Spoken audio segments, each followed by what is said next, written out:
There is a major deficit in our world of having really strong inspirational leaders. Now, there are a lot of people that say they're leaders or they're in management or they're leading companies, but are you really an inspiring leader? Now, it makes sense. A lot of people go through their careers and they keep their nose clean.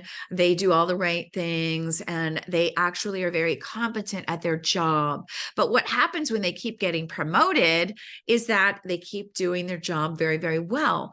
And the difference is between a good or an average leader and a really good leader is that they have learned some new competencies along the way. It's kind of like you go back to when you were in junior high school and going into college, and maybe in junior high or maybe elementary school and then to middle school, you weren't changing classes or maybe only 2 classes. And every time you go up in a grade level or take that next jump, you have to learn new things. And that is the problem, is that a lot of people are not learning these new competencies and that they just assume because they're good at their job that they're going to be good in leadership. But in reality, you have to become a better communicator in order for you to be able to inspire people. So we wanted to give you a couple of tips on and talk to you about some of these things that you could be doing right now to change whether or not you are a decent or an average leader into a phenomenal, inspiring leader. There was a study done in 2013, I think, going back, and it was reported in the Harvard Business Review.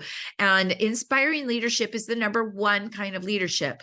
And people don't know what that means, but there are tangible and intangible things that people are required. You can always see it. It's like when you see a person who has charisma, that it factor, you can see it, you can feel it. And that's what people are assessing about you. And so as a leader, look around. Are people, do they want to be around you? Do they come to your meetings? Do they talk about you? Do they want to share with you? And are you spending time with them? And there are so many things that you could be doing potentially. So I want to give you a couple of those right now. So setting stretch goals with your team. How many people have you set a stretch goal with this week of your team or individuals? How about, have you spent time developing them? Are you coaching people? How many people did you coach this week? How many people did you say, all right, I hear where you are. What are the ideas or what things do you need to do in order to get to that next level? It's not telling, it's asking, it's helping people be innovative. How about, have you helped them engage in collaborative behavior? What did you guys do? Did you get together on Zoom? Did you have a meeting? Did you make decisions? Collaboration is really key. You cannot do it all on your own. You've got to get people working in tandem. And then innovation is another thing. If you're open as a leader to helping your team be innovative, ask those questions. What ideas do you guys have? What ideas? Let's talk about it. We have an issue, we have a problem, or we want to get to that next business or level. We need to scale. We need to hire more people. We need to create enthusiasm in our company and get an exciting culture going. What ideas do you guys have? Innovation is key when you are an inspiring leader. Now, an inspiring leader also creates emotional connections. And so you got to ask yourself, are you sitting in your office a lot by yourself? Are you only dealing with the finance people or a couple of departments or a couple of managers? Or are you really in the mix, really inspiring people? Hey, go, go, go, being that cheerleader. A cheerleader is good. A promoter is good in telling people that they are doing a good job. Most of your leaders are not getting that from each other or from anyone. And we want to be able to tell each other, hey, you're doing great. And then that emotional connection comes when you're asking them, how are you doing? And really caring about the person. You know, we've got a lot of stress in this world, and all of us are dealing with mothers and fathers and sons and daughters and siblings and friends and jobs, and we're overwhelmed.